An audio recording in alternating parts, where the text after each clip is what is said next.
और चलिए अब बात राज्यसभा के रण की।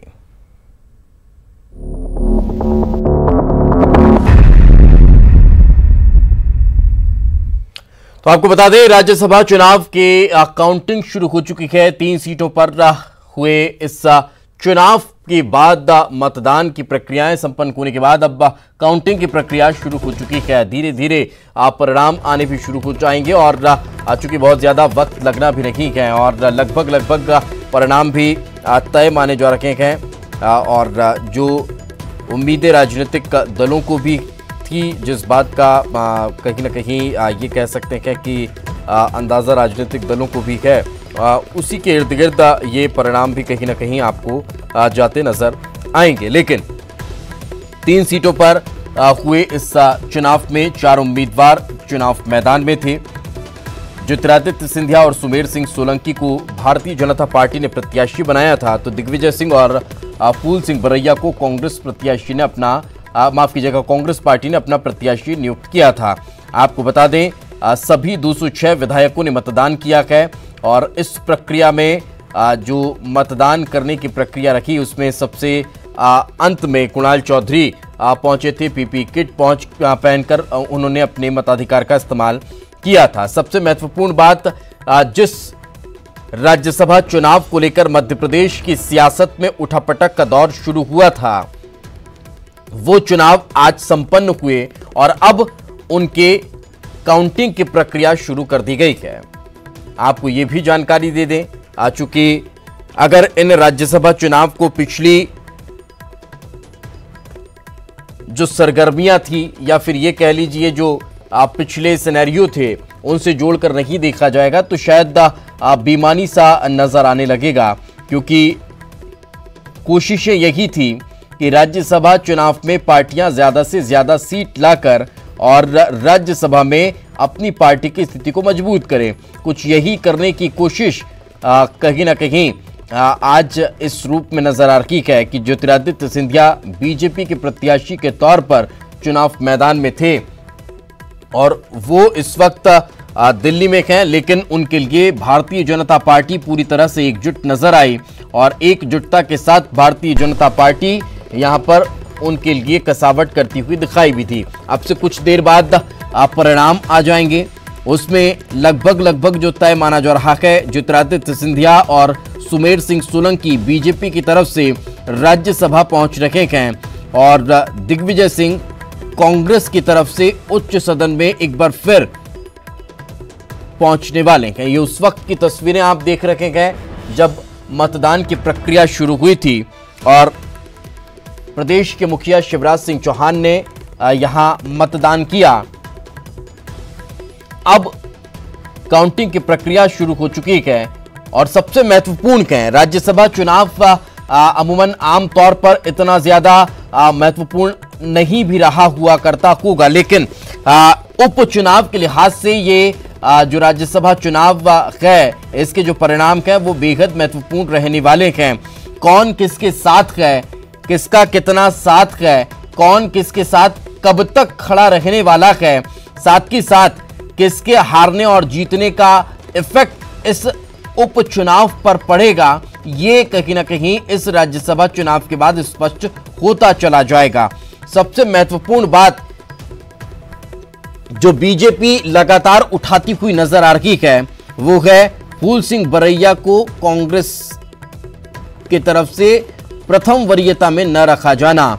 लगातार बीजेपी इस मुद्दे को उपचुनाव में भुनाने की कोशिश में नजर आ रही है, लेकिन कांग्रेस की तरफ से लगातार इस बात को मुखरता से कहा जा रहा है, प्रमुखता से कहा जा रहा है और ये तस्वीरें भी आप लगातार देख रहे हैं। चर्चाएं उस दौरान भी बहुत ज्यादा हुई जब मतदान की प्रक्रियाएं चल रही थी, लेकिन अब तो परिणाम आ रखे हैं। परिणाम के पहले मतदान की प्रक्रिया के शुरू होने के तकरीबन 48 घंटे पहले की जो स्थितियां थी, जो मीटिंग के दौर चल रहे थे, जो बैठकों की प्रक्रियाएं एक के बाद एक देखने को मिल रही थी, वो अपने आप में और ज्यादा महत्वपूर्ण नजर आ रही थी। डर सब कुछ होने के बाद भी दोनों राजनीतिक दलों को कहीं ना कहीं नजर आ रहा था।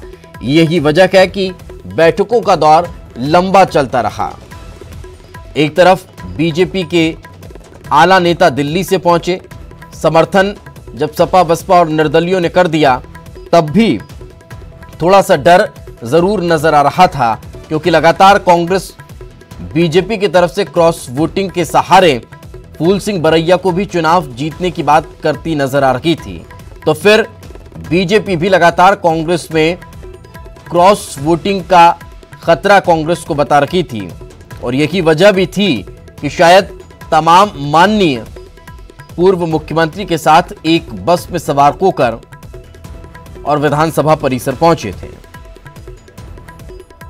क्योंकि कुछ इसी तरह का सिनेरियो आपको लगभग 3 महीने पहले भी देखने को मिला होगा, जब सुगबुगाहट राज्यसभा चुनावों की ही थी और उसी में अपने राजनीतिक दल को ज्यादा प्रत्याशी जिताने के लालसा कहीं न कहीं मध्य प्रदेश में सत्ता परिवर्तन का एक कारण बनती हुई भी नजर आई थी। लेकिन सबसे दिलचस्प है वो लड़ाई जो कांग्रेस के अंदर खाने थी, और उस लड़ाई ने आज इस परिणाम को इस तरफ मोड़ दिया कि राजा और महाराजा यानी कि दिग्विजय सिंह और ज्योतिरादित्य सिंधिया दोनों ही राज्यसभा पहुंच रखे हैं, जिनका राज्यसभा पहुंचना लगभग तय सा है। थोड़ा और वक्त बचा हुआ है, चूंकि काउंटिंग की प्रक्रियाएं चल रही हैं, और उसके बाद जब परिणाम आएंगे तो तस्वीर कुछ इसी तरह की होगी। लेकिन इसके बाद सबसे महत्वपूर्ण रहेगा उपचुनाव, और उस उपचुनाव की रणनीति भी अपने आप में बेहद खास इन 48 घंटों में देखने को मिली है। और ज्यादा जानकारी के साथ हमारे सहयोगी मनोज हमारे साथ जुड़ चुके हैं। मनोज, काउंटिंग की प्रक्रियाएं शुरू हो चुकी हैं और क्या ताजा जानकारी? जिस तरीके से वोटिंग हुई थी उसके बाद 5 बजे का समय तय किया गया था काउंटिंग के लिए, और काउंटिंग अब शुरू हो गई है। जो विधायकों ने अपने जो वोट डाले थे उन वोटों की गिनती शुरू हो गई। अभी हालांकि थोड़ा समय लगेगा, क्योंकि काफी संख्या में वोट हैं। ऐसे में उनको गिनने के साथ तमाम जो उम्मीदवार थे वो भी वहां पर मौजूद हैं, जो पोलिंग एजेंट थे वो भी वहां पर मौजूद हैं, जो प्रत्याशियों के द्वारा नियुक्त किए गए थे। तो फिलहाल अभी थोड़ा समय इंतजार करना पड़ेगा रिजल्ट को लेके। हालांकि तस्वीर पहले से साफ थी, लेकिन जिस तरीके से क्रॉस वोटिंग को लेके दोनों तरफ से बात कही गई थी, दोनों पार्टी के नेताओं के द्वारा कि क्रॉस वोटिंग हो सकती है। हालांकि कांग्रेस की तरफ से जयवर्धन ने ये कहा था कि कांग्रेस की तरफ से कोई भी विधायक क्रॉस वोटिंग नहीं करेगा, लेकिन जिस तरीके से अब बीजेपी में से कुछ खबरें निकल के आ रही हैं कि क्रॉस वोटिंग की संभावना हो सकती है, लेकिन अभी ये कयास है। अभी किसी तरीके की रिजल्ट नहीं आया है। अभी परिणाम का इंतजार कुछ समय और करना पड़ेगा। उसके बाद ये कहा जाएगा कि किसके पाले में कितने वोट गए। हालांकि ये तय बात है कि बीजेपी के पास कितनी सीट गई हैं और कांग्रेस के पास कितनी गई, ये संख्या पहले से तय है। लेकिन अभी वोट किसके पाले में, क्योंकि 52 वोट चाहिए, किसके पाले में 52 से ज्यादा गए हैं, किसके पाले में 52 से कम गए हैं। दिग्विजय सिंह को जो 54 का दावा किया जा रहा है, या 54 वोट उनको मिले, ये तमाम तरीके के जो बिल्कुल वो अब चीजें धीरे धीरे अब स्पष्ट होती चली जाएंगी जब काउंटिंग की प्रक्रिया पूरी होगी और परिणाम की तरफ हम अग्रसर होंगे। साथ में रखें शरद हमारे साथ बने हुए हैं। शरद, जैसे जैसे काउंटिंग की प्रक्रिया आगे बढ़ती जा रही है, वैसे वैसे चीजें अब परिवर्तित होती जा रही हैं उपचुनाव की तरफ। ज्योतिरादित्य सिंधिया अब से कुछ देर पहले एक ट्वीट करते हैं और उनके ट्वीट के जरिए वो इस संदेश देते हैं कि मेरे स्वास्थ्य को लेकर जो प्रार्थनाएं, जो संदेश मुझे लगातार प्राप्त हुए हैं, उनके लिए मैं आपका धन्यवाद करता हूं। और इस विश्वास के साथ वो ये बात कर रहे हैं कि मैं आपको विश्वास दिलाता हूं कि जल्द ही स्वस्थ होकर अपनी जनता के बीच वापस जाऊंगा। यानी कि अब ये समझा जाए कि उपचुनाव कि जो रणभेरी है वो अब कहीं ना कहीं बचती हुई नजर आ रही है, क्योंकि राज्यसभा तो निकल गया। हाँ बिल्कुल, देखिए, और रणभेरी हालांकि पहले ही बच चुकी है उपचुनाव की, आज बज रही है, ऐसा कहना शायद थोड़ा सा लेट हो जाएगा मुझे लगता है, लेकिन हाँ इतना जरूर है कि राज्यसभा का चुनाव आज निपट गया है। अब जो है जो विधानसभा का उपचुनाव है वो होना बाकी है, लेकिन हाँ इतना जरूर है कि बदलाव ये जरूर हो जाएंगे कि अब तक ज्योतिरादित्य सिंधिया, जिन्हें बीजेपी नेता के तौर पर ही जाना जा रहा था, उनके साथ संबोधन लगाना पड़ेगा। संभवतः उनका चुनाव जीतना लगभग तय है कि राज्यसभा सांसद ज्योतिरादित्य सिंधिया, और फिर उसके बाद खबरें कुछ और भी चल रही थी जिसके तहत उन्हें हो सकता है कि केंद्र में मंत्री भी बना दिया जाए। तो एक बार सांसद बनने के बाद उनको क्या और ओहदा दिया जाता है और कितना और बीजेपी में उनका ओहदा बढ़ता है, ये देखना होगा। और निश्चित ही ज्योतिरादित्य सिंधिया पर ही पूरा एक तरीके से ये दारोमदार आने वाले विधानसभा उपचुनाव का टिका होगा। वो केंद्र बिंदु में होंगे, क्योंकि ये उपचुनाव की नौबत भी कहीं ना कहीं उनके जो समर्थक विधायक हैं उनके इस्तीफे के बाद आई है, और सबसे ज्यादा जो विधानसभा उपचुनाव की सीटें होंगी वो भी उन्हीं के इलाके की ग्वालियर चंबल संभाग की हैं। बिल्कुल, तो वो कहीं ना कहीं बेहद महत्वपूर्ण रहने भी वाली हैं। शरद, इस वक्त काउंटिंग की प्रक्रियाएं चल रही हैं, क्या कोई ताज़ा जानकारी अभी कहां तक की प्रक्रिया पूर्ण हुई और कितना वक्त लग सकता है परिणाम आने में? जो मत पेटियां हैं वो खोली जा चुकी हैं। 5 बजे का वक्त, जैसा कि मैंने बताया था आपको, कि 5 बजे का वक्त मुकर्रर है मतगणना के लिए। तो जो मत पेटियां हैं उनको खोलने का जो सिलसिला है वो शुरू हो गया है। अब ये माना जा रहा है कि करीब आधा घंटे से 45 मिनट का वक्त और लगेगा, और उसके बाद जो स्थितियां हैं वो करीब करीब स्पष्ट हो जाएंगी। बिल्कुल शरद, जो क्रॉस वोटिंग का जिक्र दोनों राजनीतिक दल करते हुए नजर आ रहे थे, क्या वो चीज स्पष्ट हुई? और मैं जवाब लूंगा, लेकिन इससे बीच एक बड़ी खबर हम आपको बता देते हैं। राज्यसभा चुनाव में क्रॉस वोटिंग की खबर है, ये बड़ी खबर। बीजेपी विधायक ने क्रॉस वोटिंग की है, सूत्रों के हवाले से ये खबर निकलकर सामने आ रखी है, और इसी को लेकर सवाल भी हम हमारे सहयोगी शरद से कर रखे थे। ये बड़ा अपडेट इस वक्त हम आपको दे देते हैं। राज्यसभा चुनाव में क्रॉस वोटिंग की खबर निकलकर सामने आ रखी है। सूत्रों के हवाले से ये खबर बताई जा रही है कि बीजेपी की तरफ से क्रॉस वोटिंग हुई है। शरद हमारे सहयोगी लगातार बने हुए हैं। शरद, जो सवाल मेरा आपसे था वही इस वक्त बड़ी खबर में निकलकर सामने आई। क्या क्रॉस वोटिंग, जो दोनों ही राजनीतिक दल एक दूसरे पर वादा करते हुए नजर आ रहे थे कि इस राजनीतिक दल में क्रॉस वोटिंग होगी, खबर बीजेपी की तरफ से निकलकर सामने आई। क्या ताजा जानकारी, कौन है, किसकी तरफ से क्रॉस वोटिंग हो सकती है, हुई भी है या नहीं, किस तरह की जानकारी?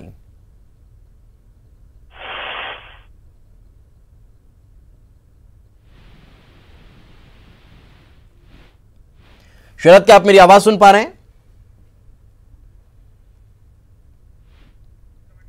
लगता है संपर्क हमारा नहीं हो पा रहा है। तो ये बड़ी खबर इस वक्त हम आपको बता दें, सूत्रों के हवाले से ये खबर निकलकर सामने आ रही है। राज्यसभा चुनाव से जुड़ी हुई ये अब तक की बड़ी खबर हम आपको बता रहे हैं। राज्यसभा चुनाव में क्रॉस वोटिंग की खबर है। बीजेपी विधायक ने क्रॉस वोटिंग की है, सूत्रों के हवाले से ये खबर बताई जा रही है। ये बड़ी अपडेट इस वक्त निकलकर सामने आ रही है, बड़ी खबर इस वक्त निकलकर सामने आ रही है। आपको बता दें, लगातार दोनों की राजनीतिक दल इस तरह के दावे और वादे कर रहे थे कि क्रॉस वोटिंग होगी और उसका फायदा हमें मिलेगा। तो ये इस वक्त खबर निकलकर सामने आ रही है। हालांकि एक क्रॉस वोटिंग से शायद बहुत बड़ा कोई बदलाव होता दिखाई नहीं देगा, लेकिन ये क्रॉस वोटिंग अपने आप में बेहद महत्वपूर्ण साबित होगी। तो हमारे सहयोगी शरद हमारे साथ जुड़े हुए हैं। शरद, क्रॉस वोटिंग को लेकर एक बड़ी खबर निकलकर सामने आ रही है, क्या ताजा जानकारी फिलहाल? हाँ बिल्कुल, देखिए खबरें चल रही हैं कि हो सकता है कि जो एक विधायक है बीजेपी के, उनकी ओर से क्रॉस वोटिंग की गई है। हालांकि इसकी जो पुष्टि है वो अभी होना बाकी है, लेकिन हाँ ये खबरें जरूर चल रही हैं। लेकिन जैसा कि आपने कहा भी कि मान लीजिए कि क्रॉस वोटिंग होती भी है तो उससे एक वोट से कम परिणाम पर कोई असर नहीं आएगा। लेकिन हाँ इतना जरूर है कि ये देखना होगा कि आखिरकार वो कौन विधायक है जिसने क्रॉस वोटिंग की है, और अगर की भी है तो फिर आखिरकार ये क्रॉस वोटिंग क्यों की है। बिल्कुल शरद, सवाल इसी से जुड़ा हुआ यही है कि लगातार जो दावे और वादे दोनों राजनीतिक दल कर रखे थे क्रॉस वोटिंग को लेकर, क्या उसमें सफलता की रणनीति कहीं ना कहीं से समझा जा सकता है? और अगर ऐसा है कि मान लीजिए बीजेपी विधायक की तरफ से क्रॉस वोटिंग की गई, तो अब से कुछ देर बाद होने वाली कांग्रेस विधायक दल की बैठक में भी क्या वो दिखाई दे सकते हैं?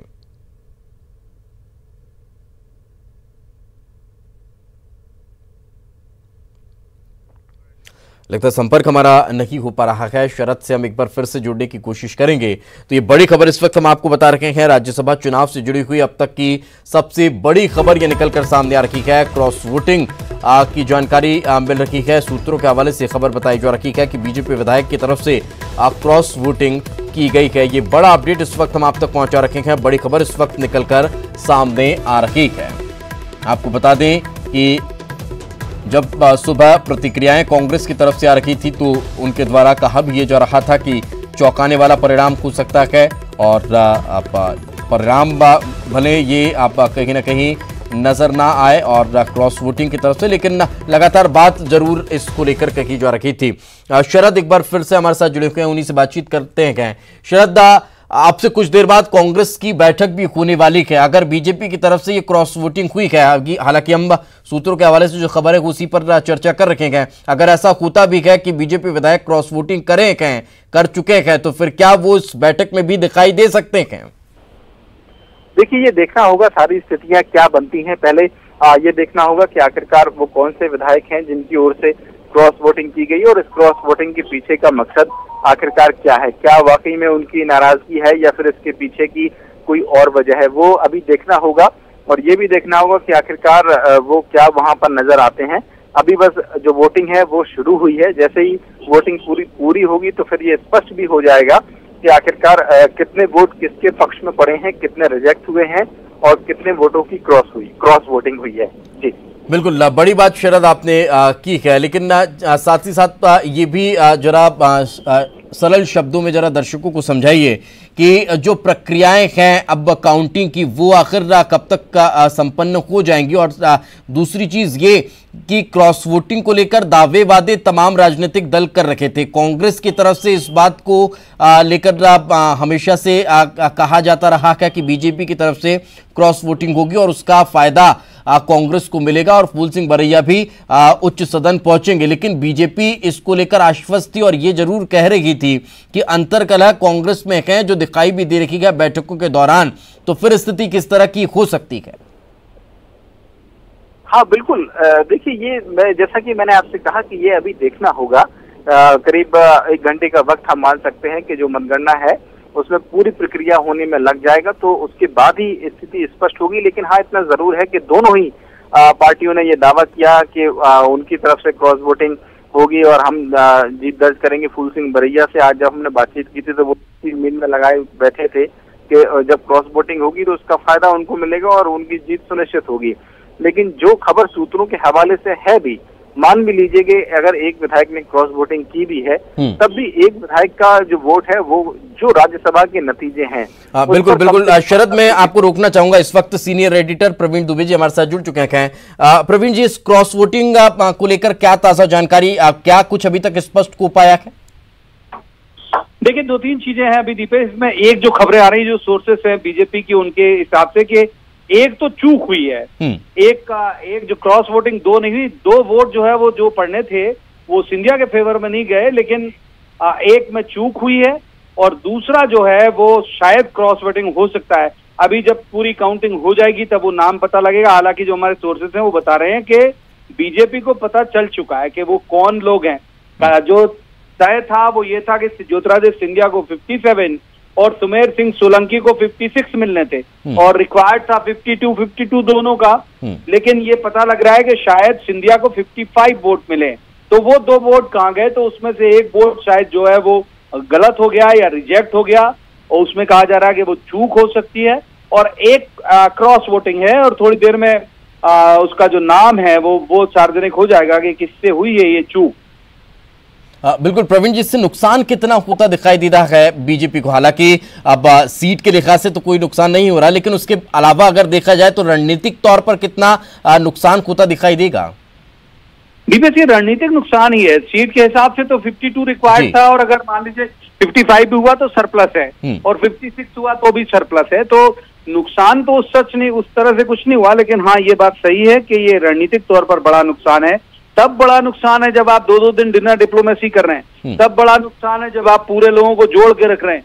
तब बड़ा नुकसान है जब आप सपा बसपा निर्दलियों को भी साथ लेके चल रहे हैं और उसके बाद आपके अपने अगर क्रॉस वोटिंग कर जाएं तो फिर ये हैरत की बात है कि या कर जाएं या उनसे वोट की चूक हो जाए तो भी बड़े हैरत की बात है, क्योंकि मॉक पोलिंग प्रत्येक एमएलए को सिखाई गई थी उस वक्त भी, और उसके बावजूद अगर कोई ऐसे कर जा रहा है तो ये वाकई हैरत की बात है दीपेश। बिल्कुल, बहुत बहुत शुक्रिया हमारे साथ चर्चा में जुड़ने के लिए। तो सीनियर एडिटर प्रवीण दुबे इस वक्त हमारे साथ जुड़े थे, जिन्होंने बताया कि आखिर एक बड़ी रणनीतिक चूक जरूर हो सकती है। हालांकि अभी नाम स्पष्ट तौर पर निकलकर सामने नहीं आया है और कहा भी जा रहा है कुछ देर में सब कुछ स्पष्ट हो भी जाएगा। हालांकि बीजेपी को ये पता है कि कहाँ ये मिसमैनेज हुआ है, कहाँ गड़बड़ हो चुकी है, कहाँ आखिर परेशानी गई है, क्योंकि जैसा कि आप बता रहे हैं कि 57 का एक रेशो तय किया गया था, लेकिन 55 वोट ज्योतिरादित्य सिंधिया को मिले हैं। इस तरह की बातें अभी निकलकर सामने आ रही है। विश्वस्त सूत्रों के द्वारा इस बात को बताया जा रहा है। शरद लगातार हमारे साथ बने हुए हैं, मनोज भी लगातार हमारे साथ बने हुए हैं। मनोज, वाकई में कहीं ना कहीं एक अब रणनीतिक का अब जो हार है वो बीजेपी को इस चुनाव परिणाम के बाद अगर ऐसा वाकई में क्रॉस वोटिंग हुई है तो वो सहनी पड़ेगी और उसका जवाब देना थोड़ा मुश्किल होता नजर आएगा।